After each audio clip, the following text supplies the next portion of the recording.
Yeah, it is chilly.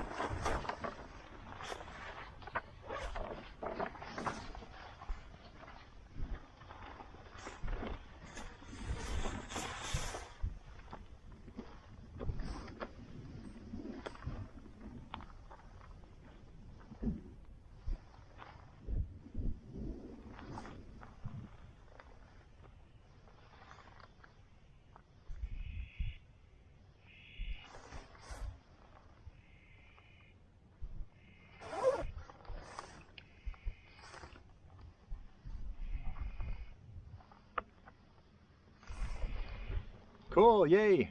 I think we're here. Cool.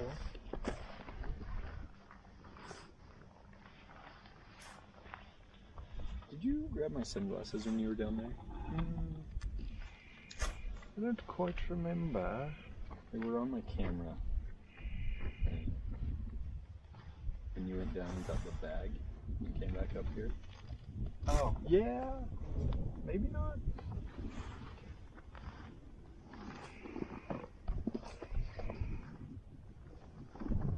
Let's see.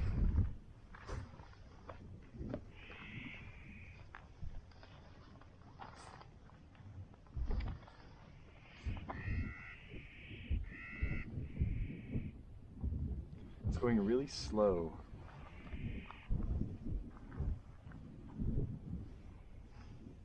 Just kind of wait for it to give me a signal here. It's like the lag between like when it's uploading is slow.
Okay guys, well I really hope that it's not as laggy for you as it is for me. It's kind of painful to watch this load, so I'll have my colleagues update me if you break out for a minute. But we're gonna start. Welcome everyone, my name is Tom Olson, I'm the Adventure Academy lead, and we are here on Wild Horse Island. This is an incredible place. Just on the walk up here, we passed tons of herds of wild mule deer. There's bighorn sheep sitting right behind me, and we actually even saw the wild horses that are here on this island. It's kind of crazy. So what we're here for today is to talk about the system that is making this place work. What is this ecosystem? Why is it the way it is? Now I'm going to stand up really quick and let you guys take in this view, just so you can kind of see where we are. And while you're looking at the view, I just want you to look. See if you can notice certain things about the orientation and the things that are going on here. So let me show you.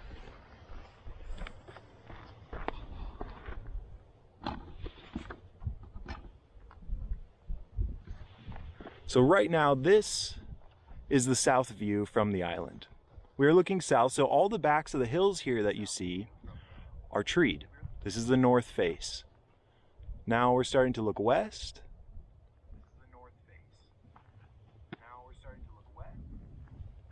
Okay, in the distance there, you can see another little island. And here we go, we're coming up north. You can start to see few more of the trees, and over this way we're looking back across the rest of the lake. Now of course we're on an island, but we're on an island inside of a glacial lake. Kind of crazy.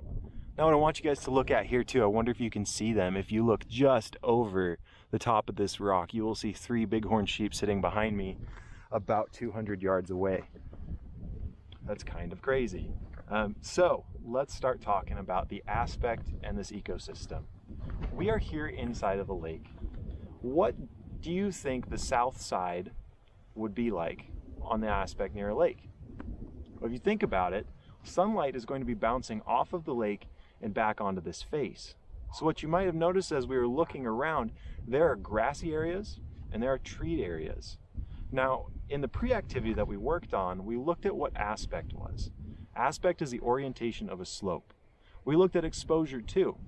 And exposure is the openness of a slope, basically how the elements can impact that slope. Now there's another thing that aspect and exposure have that's sort of separate. It doesn't really get to choose. That's latitude. So here I am at 48 degrees north. Los Angeles is about 34 degrees north. So I'm a good 14 degrees further north than you guys. Put that in perspective, the Canadian border is about at 49 degrees north. Now on this little island inside of this glacial lake, it is almost all grass on the south side, almost all trees on the north side, but on the south side there are cactuses. How is that even possible? If I'm so far north, it's not normal around here. We really don't have cactuses up north. So, why do you think that would be? How is it possible? What about this ecosystem is making this possible? So let's think about the things. We have the sun. The sun is extremely powerful. It can parch the landscape completely. It can also give it the light that the plants need to create leaves and grow. Now plants go through photosynthesis. Without the sun, they won't be able to complete this. The sun also influences temperatures. Of course, if we have more sun, it's going to be warmer. So in this situation, where we have sun bouncing off of the lake onto a south face, it's just warm enough for Uptuntia polyacantha, which is the plains prickly pear, to survive. It's kind of crazy. Another thing though, water. Water is so important. Now we all associate cactus with very, very dry places, but where I'm at, we get about 15 inches of rain per year. So by no means are we classified as a desert. We have plenty of water. It really matters about one other thing, soil composition. Certain soils are really good at holding on to moisture, but these soils typically are organic soils, which means they have a lot of organic matter within them. Now for there to be organic matter, we must have a lot of plants.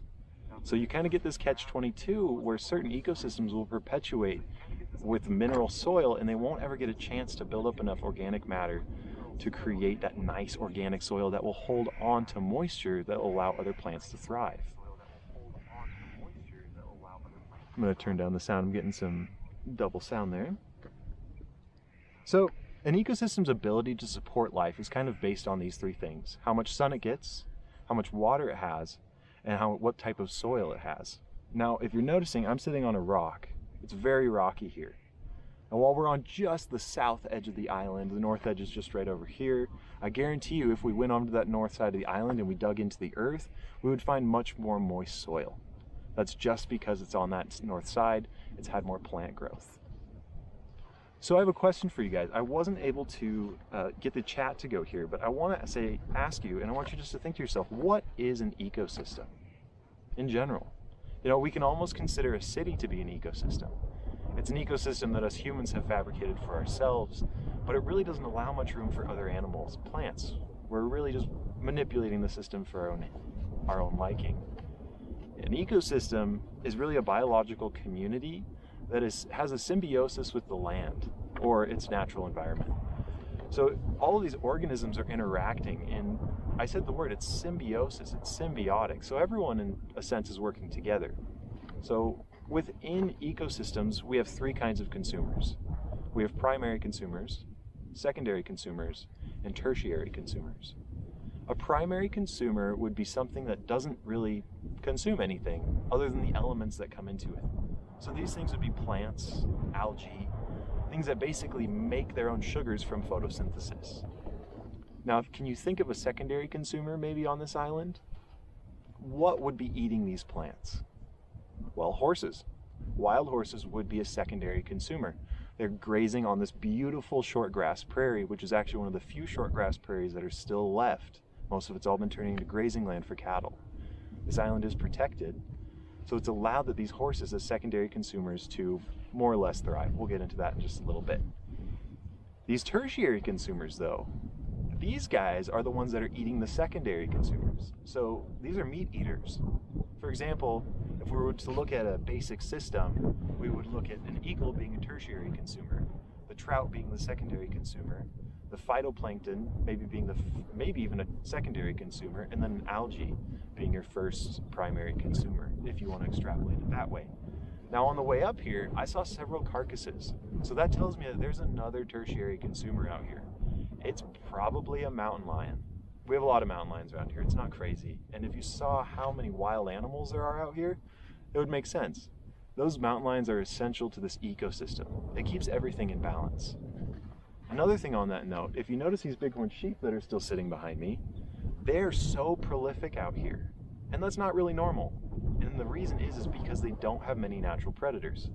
Because humans are here and inhabiting this area, we're pushing out a lot of those mountain lions and a lot of those black bears that would be keeping the populations a little lower. So they've had to introduce hunting to manage these animals. If there are too many bighorn sheep, they'll decimate the island and there won't be enough food for the other deer and horses to eat. So because we've started to manipulate the system as a whole, humans have to come back in and readjust the levels to our liking, or to what science is telling us is a sustainable level for these populations of animals. So let's think about the other animals. We've talked about horses, maybe some mountain lions. There's a lot more out here. We have mule deer, we have white-tailed deer, and then a ton of rodents. Now, the rodents are also secondary consumers, just like the deer and the ungulates, but they fill a different niche. So we notice that there are secondary consumers that are filling different spots within the ecosystem. Those tertiary consumers, though, would be different for either species. A hawk would probably prey on a ground squirrel, whereas a mountain lion would prey on maybe a fawn or something like that. On the note of the wild horses, I do want to bring that up again. Now, I wish the chat was working because I wanted to ask you guys, where are horses from? Where did horses originate? Now, it's kind of confusing because when we think horses, maybe you might think the Mongols, you might think the Spanish, all of these things. But in reality, with a lot of ungulates, they actually originated here in North America. Now I'm going to roll you back 10,000 years. If this was 10,000 years ago, I would be sitting under a mile thick of ice. This was the end of the continental ice sheet. So from where I'm sitting all the way to the North Pole was solid ice. As that ice began to melt, it created a difference in the ecosystem. The ecosystem started to change. Now, we're not going to go into what causes ice ages. It's still kind of up for theory. So as this ice retreated, let's just say it's gone, all of these animals that were in North America, horses included actually, said, we can't live here anymore, we need to leave. So they left up and over through the Bering Land Strait and they went into Asia. From Asia, they spread all the way over to Europe. The Spanish and other cultures out there bred them and started, I'm losing the word, why can't I think of this word? Anyway, they just bred them they domesticated these animals into what the horses we know today. When the Spanish came back over to North America, they reintroduced those horses to the Native Americans. The Native Americans realized that this is a really useful animal. This animal allows us to hunt. So I'll tell you a little bit about the natives that lived here. This area where I am are the Pend Oreille Indians. Where I am on Wild Horse Island would be the upstream, and then down on the Columbia River would be the lower stream people. Now these upper stream people were very peaceful. They really didn't like to fight, which is one of the reasons this was the first place to be colonized by Europeans. On the other side of the mountains, however, these ones that are behind me, there's some really warlike Indian tribes, particularly the Blackfeet Indians. If you've ever had a chance to do some reading into the Native Americans, they were completely feared by everybody, including the Pend Oreille. So the Pend Oreille really liked their horses. They needed a place to put their horses so that when the Blackfeet came over the mountains, they wouldn't steal them all. So they got an idea. they said, hey, why don't we paddle our horses out here? If they're out here, the Blackfeet will have to paddle out here too, and we might be able to keep them off of our wild horses. So that's the legend. Ever since then, there have been wild horses here. Now, they have to reintroduce these wild horses because the population isn't enough to keep it going. So the wild horses I saw earlier today were actually brought over from Wyoming. Kind of fascinating. Okay. So you can probably hear these birds in the background too. Those are another really important animal. Birds are great at spreading seeds. So within this area that I am, we can probably hear those jays squawking in the background. We have eagles too. We're not going to focus on those so much. But those little songbirds, those nuthatches, all those things that forage, the meadowlarks, those things are helping keep this whole ecosystem in balance. They're introducing these grasses. These grasses are what makes it such a wonderful ecosystem for these large animals to thrive. On the other hand, we also have a lot of birds like waterfowl. We have swans, geese, all these kind of things. We're not going to get into the lake so much as we're going to keep talking about the island here. I do want to talk about a couple of plants though. Right behind me over here is a big, beautiful ponderosa pine. These are gorgeous, amazing trees. I wish it was warmer today, and I wish you could smell through that camera because they have the most wonderful vanilla-scented bark. Gorgeous, gorgeous trees. Now, if I turn you back this way and we look over the island, what you might see are some different kinds of trees.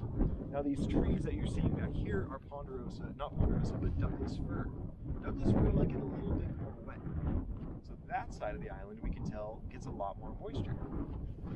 This side of the island is almost entirely ponderosas. So again, it gives you these clues that as you're out, even in your own neighborhood or just walking around, I want you to pay attention to the aspect of certain areas. You'll notice that the south side of the hill is way drier. Typically, it has way less organic soil. The north side, on the other hand, will have a lot more of that good soil, a lot more lush plants. Now, as we start wrapping this up, I want you guys to look again. I hope you had a chance to look at this exposure and ecosystem info sheet. Now, there's something that shows you the diagram as to where the latitude really starts influencing the angle of the sun and how powerful that can be. Here at 48 degrees, it's extremely powerful. The north side is cold, the south side is warm. And now Los Angeles is right at 34 degrees. Now, as you get a little bit closer to the equator, the aspect and the orientation of the slope isn't as important. That's all because of the angle of the sun. If you think about how the sun is hitting the earth at certain parts of the year, that will determine basically when the sun is at the most powerful and when it's not.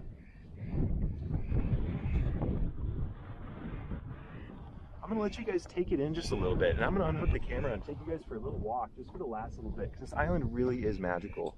We're not going to get too close to those animals over there, but we're just going to take a little look around. I wonder if you can see them any better.